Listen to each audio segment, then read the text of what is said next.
Bonjour à tous. Donc, par rapport à la proposition de Fabien, l'invitation qui a été faite pour aujourd'hui, ce que j'ai choisi de faire, c'est... en fait, à l'occasion du colloque, décidé de faire une synthèse des dernières expositions que j'ai pu mettre en place. Et j'ai opté pour deux prismes.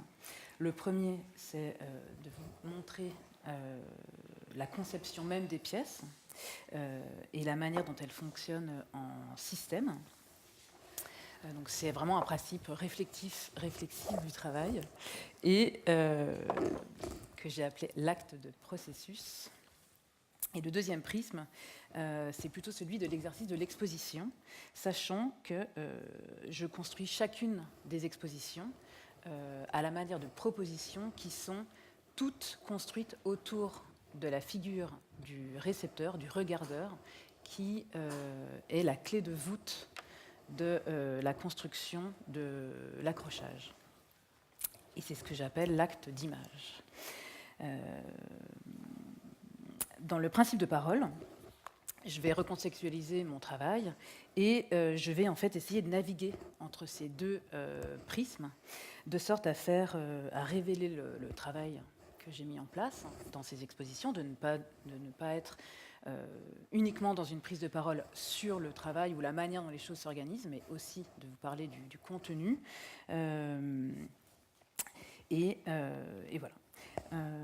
Donc, un des principes fondateurs de ma pratique, c'est que je confronte une pensée théorique à des terrains d'expérimentation, des terrains photographiques, et je fonctionne en cycle.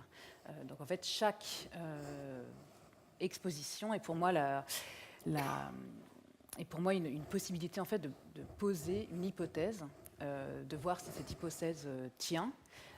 Et puis généralement l'exposition suivante, je vais poser l'hypothèse inverse et je fonctionne comme ça en principe de va-et-vient, de ballottement, de force contre force. Et un de mes moteurs est le doute. Je suis quelqu'un qui met en doute, qui doute, et donc j'ai quelques doutes sur la manière dont la présentation va prendre ou pas, parce que j'ai eu cette approche en fait assez sensible sur le travail. Donc on va voir si les sentiers créés vont vous permettre d'accéder à ma pensée. Alors j'ai choisi de commencer par cette pièce, avant même de vous parler de quoi que ce soit, qui est une pièce qui date en fait de 2010 et qui s'appelle Desaparecidos. Et c'est un des principes de mon travail, c'est-à-dire que je suis partie dans le désert d'Atacama à la recherche. Donc j'avais uniquement un appareil photo. Je suis partie à la recherche de ce phénomène qui, en fait, pendant 20 ans, des femmes ont sillonné le désert d'Atacama à la recherche de preuves d'exaction. Donc en fait, pendant 20 ans, elles ont posé une grille sur une carte et elles ont vraiment, à travers ce quadrillage, sillonné le désert de sorte à pouvoir, dans l'exercice de la durée, pouvoir trouver donc, ces fameuses preuves qu'elles recherchaient. Donc moi, en tant que jeune photographe, je suis partie là-bas donc avec un appareil photo.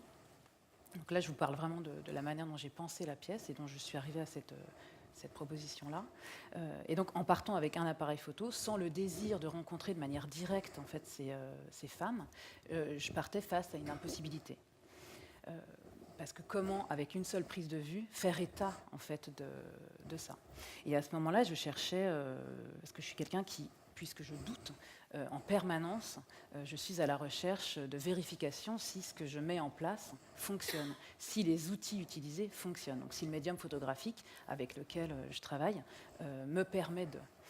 Et donc en partant avec un seul appareil photo et dans l'idée a priori de ne travailler qu'à partir d'une seule prise de vue, que j'appelle prise de vue latente, mais j'en parlerai plus tard, je me suis mis face à cette impossibilité. Donc, tout le travail a été qu'une fois revenue en Europe, je puisse trouver des solutions pour sortir de cette impossibilité. Et c'est comme ça que j'en suis arrivée à cette installation que vous voyez, qui, en fait, met en exposition une prise de vue faite au moyen format 6:7, et qui propose un espace entièrement blanc, quasiment, en tout cas à 80%. C'est-à-dire que le mur que vous avez en face fait presque 8 mètres de long. Donc ça veut dire que l'image que vous pouvez voir en partie fait 2,50 m à peu près de haut. Et donc quand un regardeur récepteur déambulait, arrivait devant cette proposition, alors un choix se faisait naturel, soit on rentre dans l'espace proposé, soit on ne rentre pas, et dans ce cas, quelque part, on refuse la proposition, ou du moins on l'analyse de manière assez lointaine, ce qui ne permet pas, en tout cas dans mon travail, d'appréhender ou d'apprécier la proposition. La plupart des réactions face à cette pièce étaient du coup de rentrer en fait dans l'espace, ce qui fait que le corps est appelé, et donc on avait cette vision assez à distance qui se transformait en une vue extrêmement proche. Donc de lointain, on passait à proche, et là on avait ce que je cherchais, qui était en fait le fait de révéler l'immensité du désert qui alors se déroulait, parce que donc le corps, la tête d'un regardeur moyen arrivait à peu près ici, ce qui fait qu'en fait on pouvait physiquement appréhender le rapport d'échelle. Et à ce moment-là, l'œuvre se révélait et fonctionnait. Si j'ai commencé par cette pièce, c'est parce qu'elle a été au départ de quasiment l'ensemble de ma pratique actuelle. À ce moment-là, en 2010, ma pratique était en train de se stabiliser, c'est-à-dire que j'étais en train de régler le vocabulaire photographique avec lequel, que j'allais mettre en place, avec lequel j'allais pouvoir m'exprimer. J'étais aussi en train de régler la manière dont j'allais travailler avec la photographie, la prendre à bras le corps. Et aujourd'hui, donc en 2018, j'en suis arrivée au fait que j'ai vraiment une pratique de photographe qui a 7 points d'ancrage. Donc le Chini n'était pas un point d'ancrage, ça c'est une des exceptions, mais sinon, depuis 8 ans, j'ai vraiment 7 points d'ancrage qui sont New York, Montréal, Paris, Leipzig,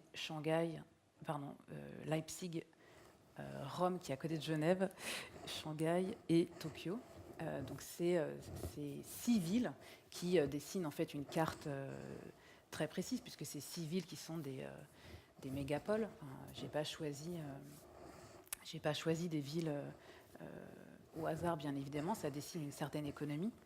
Et c'est donc 6 villes plus 1, donc ce petit village à côté de Genève, sont des terrains photographiques qui, dans la durée, donc ça fait maintenant presque 20 ans que je travaille en fait à partir de ces points d'ancrage, créent une cohérence photographique et créent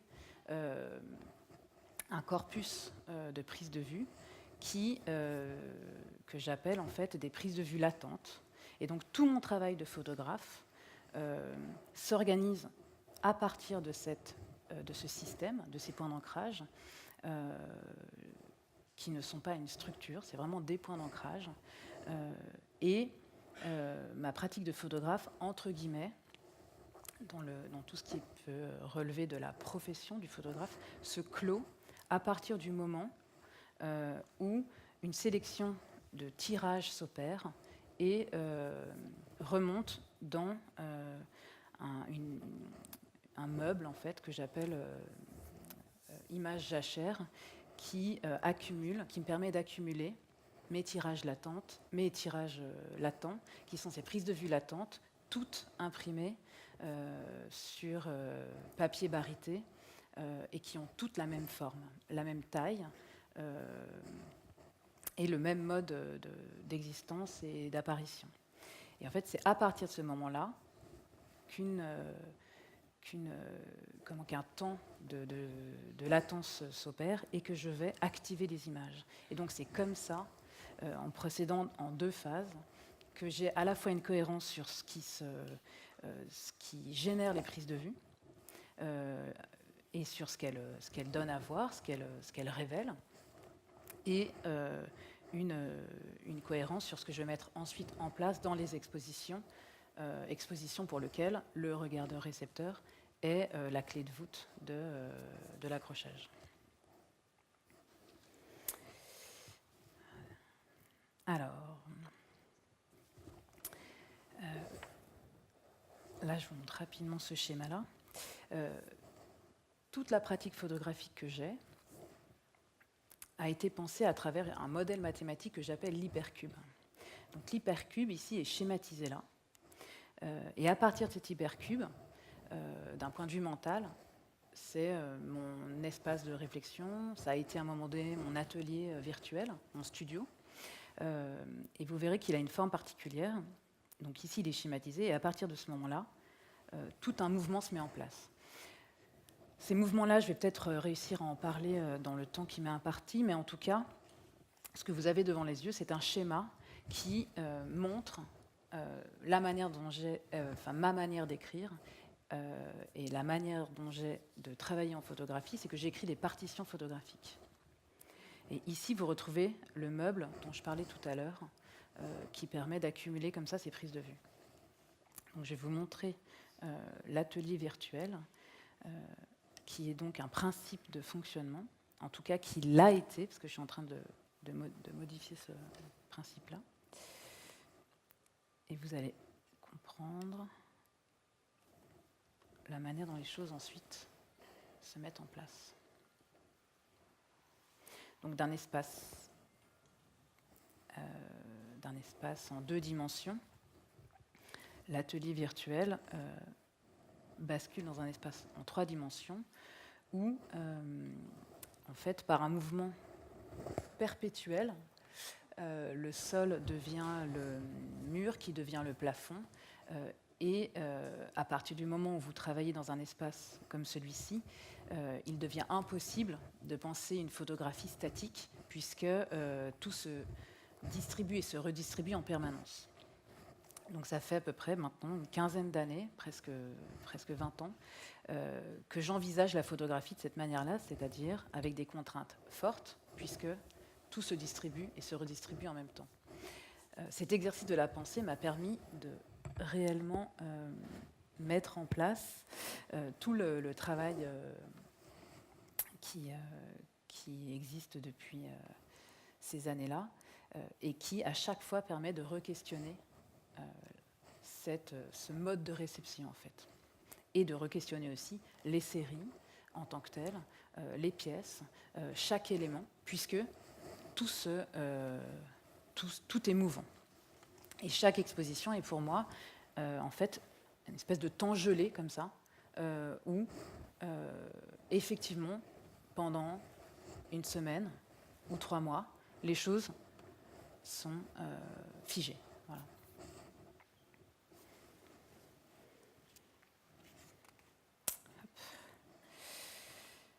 Alors, je ne suis pas mes notes.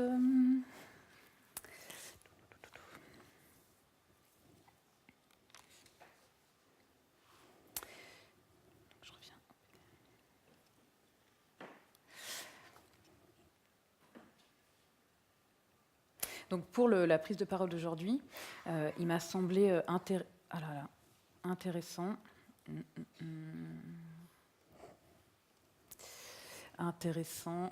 de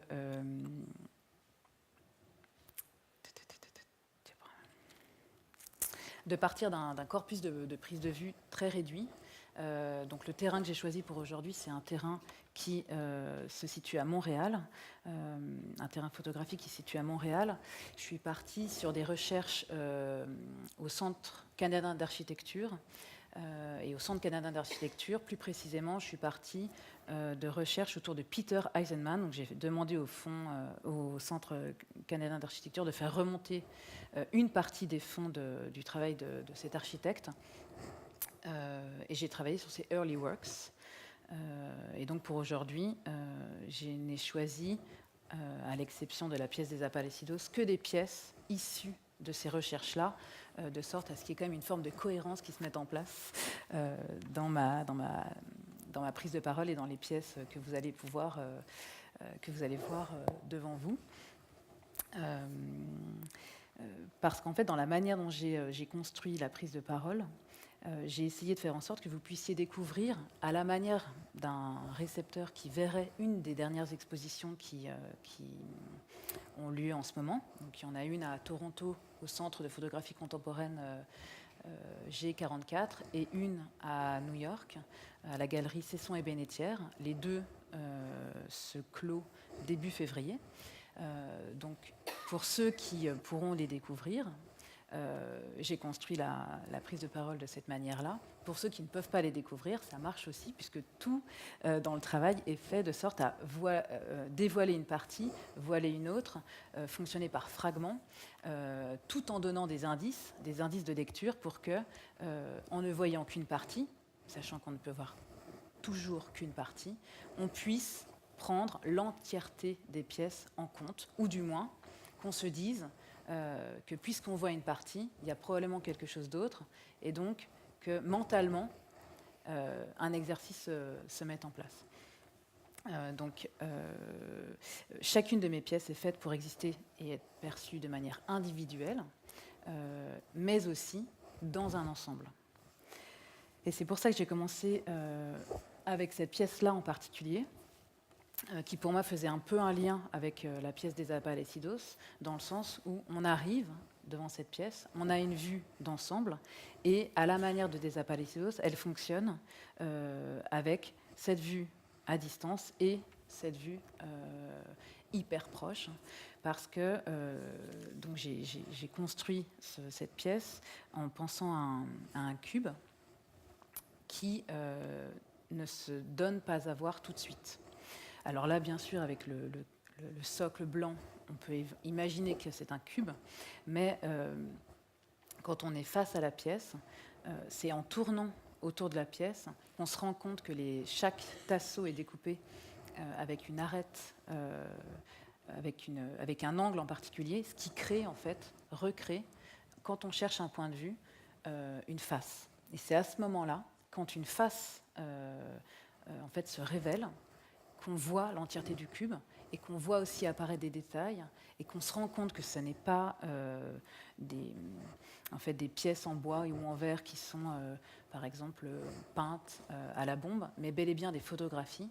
Et donc, c'est par le détail qu'ensuite on va repartir en arrière et avoir accès à une des 4 prises de vue, puisque c'est un cube. J'ai travaillé avec 4 prises de vue qui ne peuvent être reconstituées qu'en tournant autour. Et elles se donnent à voir par fragments, et donc dans une durée, avec une persistance du regard. Et voilà.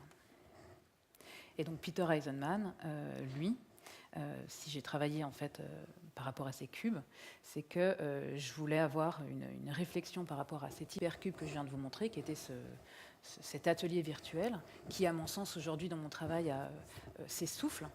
Cet exercice qui, à un moment donné, a été très stimulant pendant une quinzaine d'années, aujourd'hui, mais peut-être trop familier, et donc s'essouffle. Et en travaillant sur Eisenman et ses early works, c'était une manière pour moi de faire un point retour sur ce que j'avais pu produire et comment, parce que Eisenman, fin des années 60, début des années 70, a travaillé avec en fait 12 houses, 12 maisons qui partent de mouvements, qui partent de cubes et de mouvements de bascule opérés avec ces cubes. Donc c'est un architecte de la déconstruction et c'est aussi un philosophe.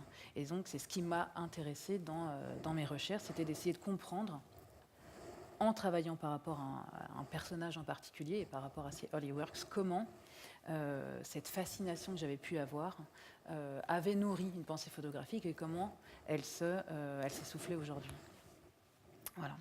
Donc à chaque fois, dans le travail que je propose, il y a toujours plusieurs couches de lecture. La première, une pièce individuelle, et puis un second niveau qui se met en place par la déambulation du regardeur, par d'autres choses qu'on peut voir, et par aussi cette simultanéité que permet aujourd'hui Internet, avec des pièces qui se donnent à voir dans d'autres lieux, qui ont été montrés à d'autres moments et qu'on peut en fait faire simplement remonter par l'outil des smartphones facilement accessibles, ou plus tard, l'après-midi même, le soir même, le lendemain, ou peu importe, un mois plus tard, à travers une conversation, etc. etc. Donc l'idée, c'est vraiment de travailler avec ces différents modes de réception et ces différents temps de réception aussi. Donc voilà.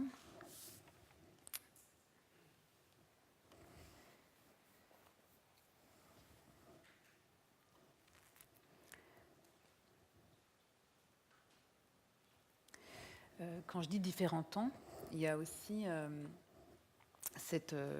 ce principe dans le travail qui, en fait, je mets en place des pièces qui peuvent être vues à certains moments de la journée aussi, et à certains moments de l'année, c'est-à-dire qu'elles vont apparaître parce qu'une lumière va traverser un espace vitré et venir révéler une partie, ou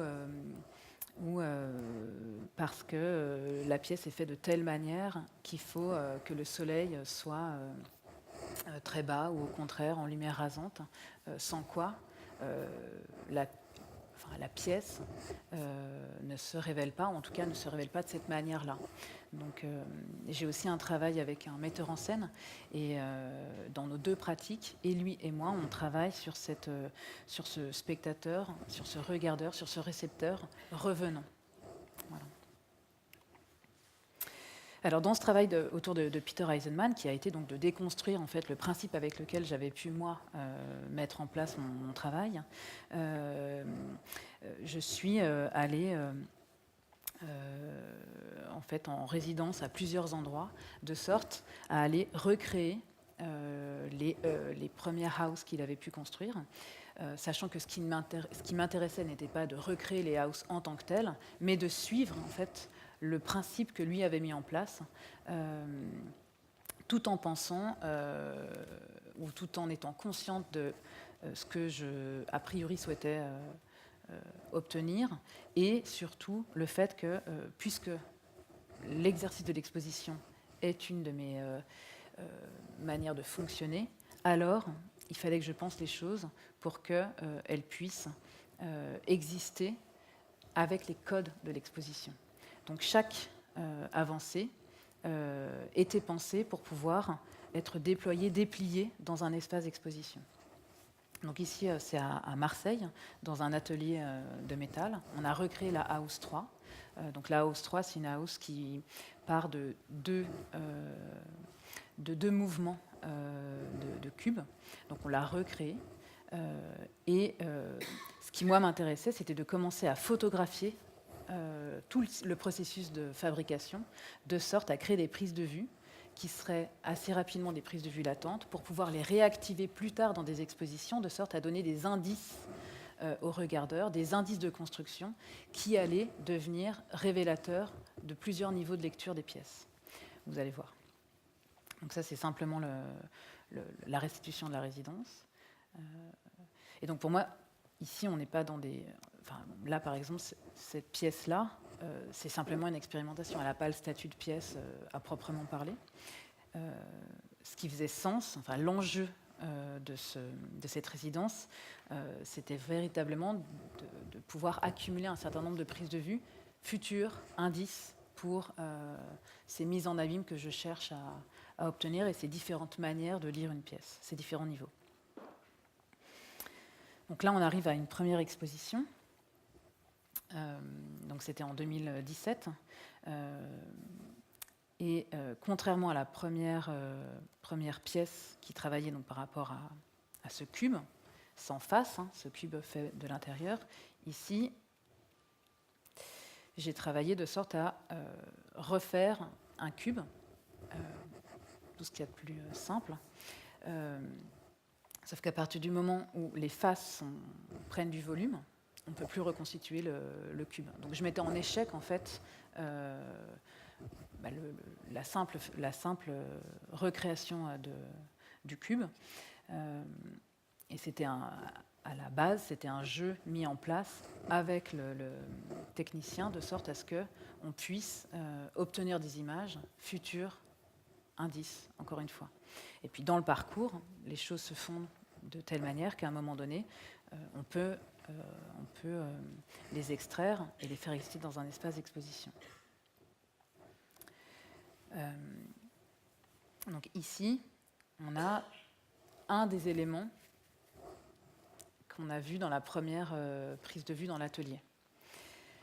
Cet élément existe en tant que tel, et puis assez rapidement, donc là on en a deux autres, donc voilà, ils existent en tant que tels, et dans la manière dont ils sont exposés, au fur et à mesure de la déambulation, on se rend compte que d'autres pièces, qui a priori sont abstraites et a priori existent pour ce qu'elles sont, ont des signes qui font appel, ou rappellent en tout cas, les creux des premières.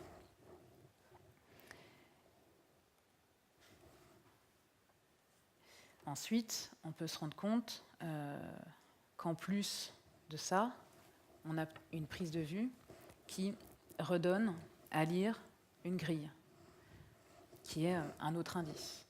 Là, une forme abstraite qui est en fait une prise de vue de l'hypercube que je vous ai montré en vidéo tout à l'heure.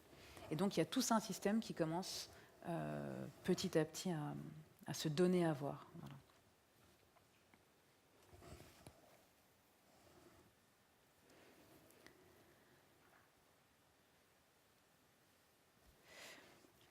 Et ici, en fait, c'est les mêmes pièces que ça, sauf que c'est un arrêt, enfin c'est un retour plutôt, avant de fabriquer la structure permettant de recréer les axonométries d'Eisenman. Elles sont là. Et en fait, ce qui m'intéresse en déconstruisant le processus en entier et en faisant des allers-retours, donc en fonctionnant par cycle, c'est que j'arrive à générer ces pièces a priori abstraites dans une logique systémique. Et donc là, vous retrouvez l'hypercube que vous avez vu en projection.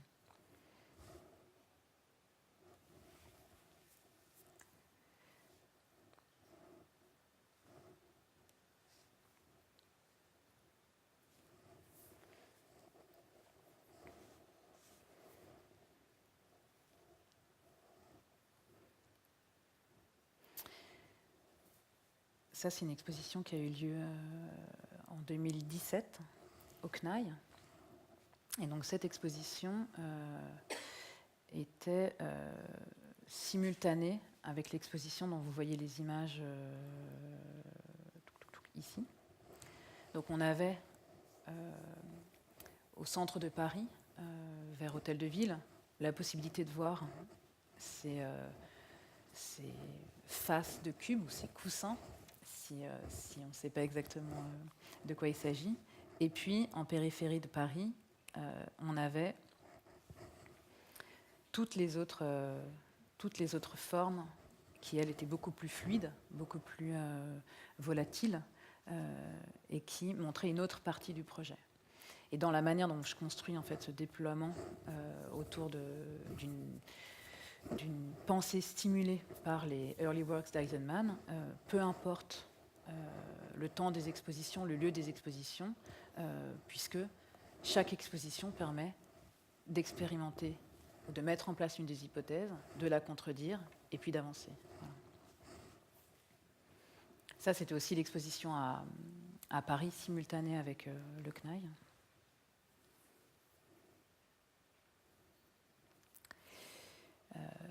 Et ces deux expositions venaient juste après celle-ci, qui était à la Fonderie Darling de Montréal,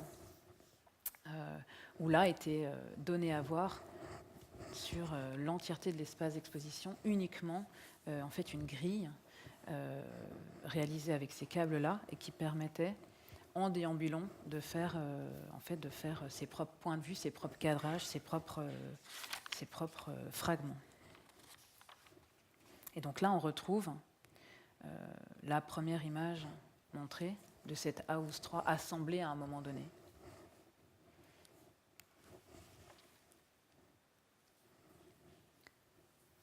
Donc ça, c'était des cadrages qui étaient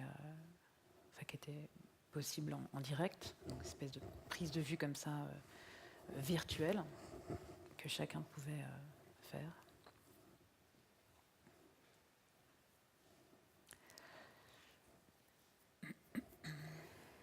Et donc on avait une projection comme ça de l'hypercube qui est là de manière récurrente. Et donc au fur et à mesure des expositions, j'ai tenté de faire revenir cette figure, un peu à la manière d'un rappel comme ça, mais en densifiant à chaque fois le degré des câbles.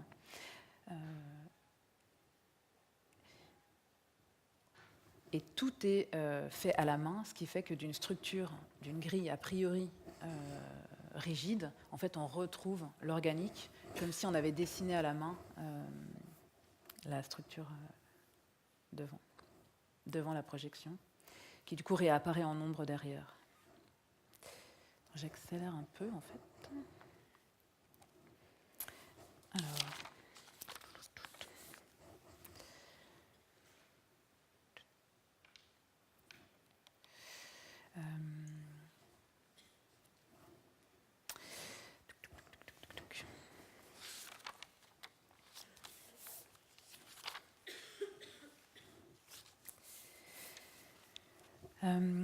Donc dans le constat que cette figure commençait à s'essouffler,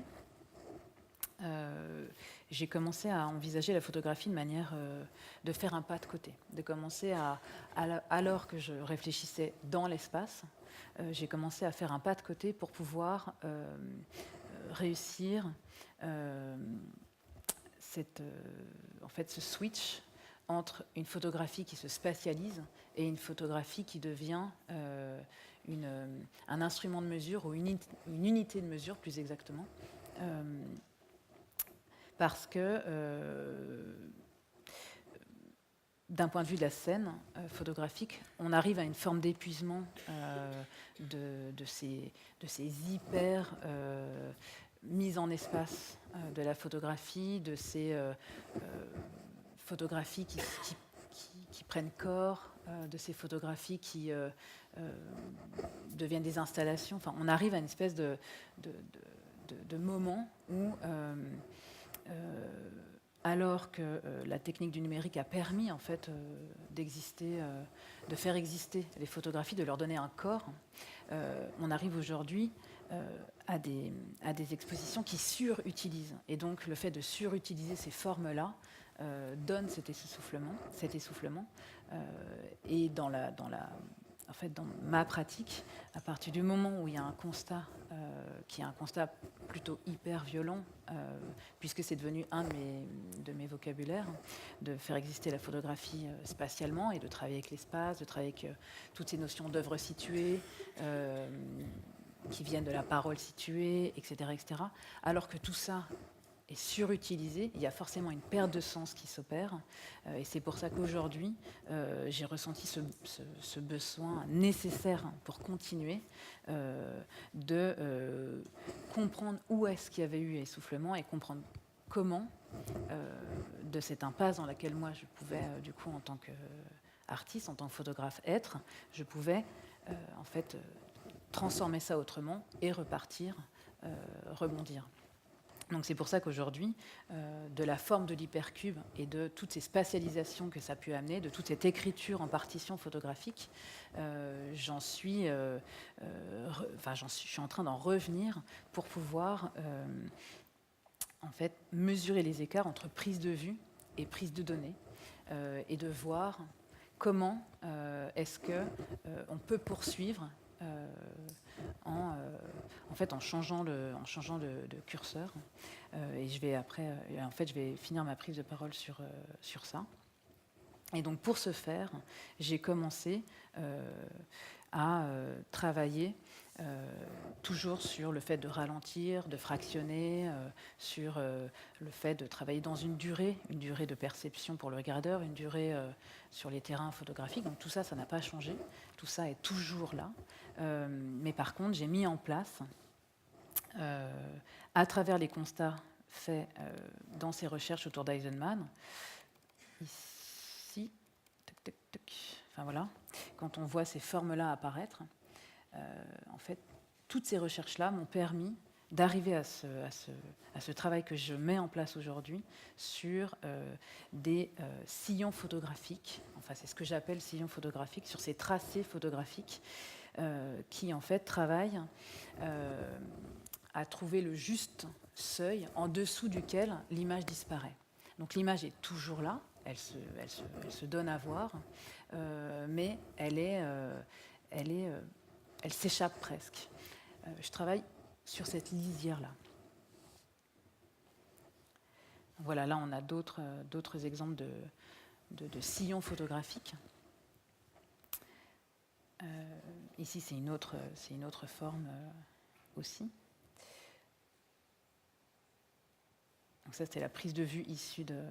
Enfin, c'est la prise de vue qui a permis de faire la pièce. Et donc récemment, j'en suis arrivée à la dernière exposition que je vais vous présenter, qui s'appelle Tracks 3, et qui se veut être un accrochage d'une partition chorégraphique. Donc le regardeur-récepteur, donc si jamais vous allez à Toronto avant début février, mi-février, vous pourrez en faire l'expérience, parce que là, il s'agit vraiment de faire cette expérience. Tout a été construit pour donner à lire une partition chorégraphique. Donc, j'ai démarré de manière très simple.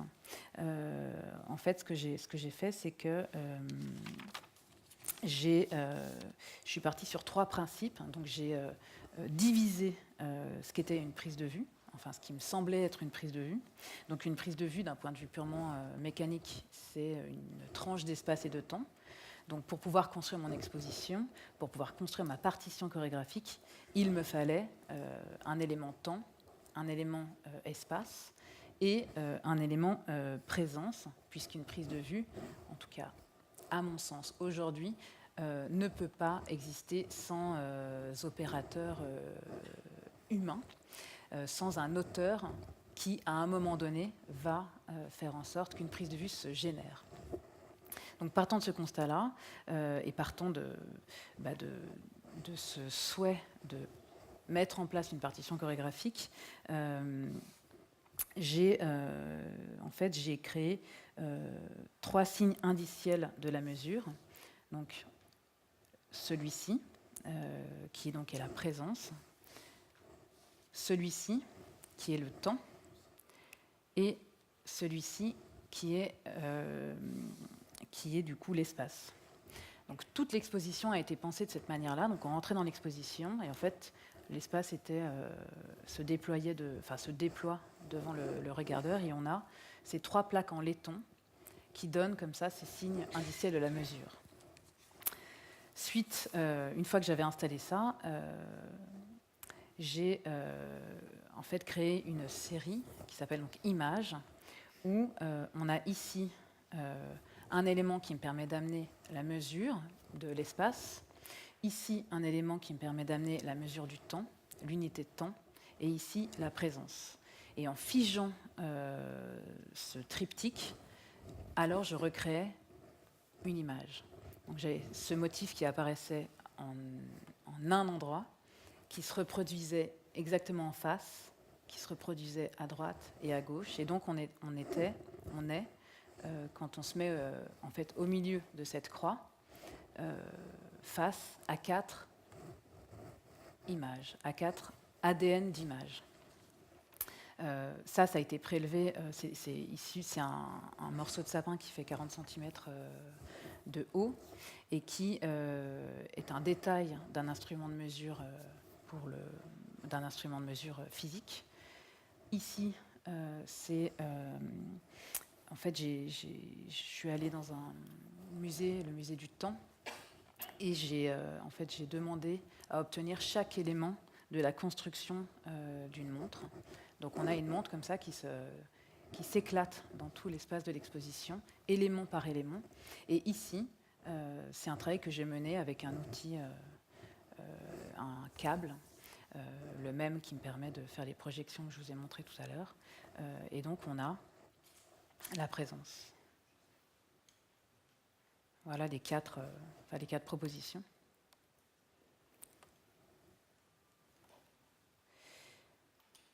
Et après, le reste de l'exposition s'est construit, donnant à lire, donnant à voir cette partition chorégraphique, où là, on a un début de fréquence qui commence à arriver.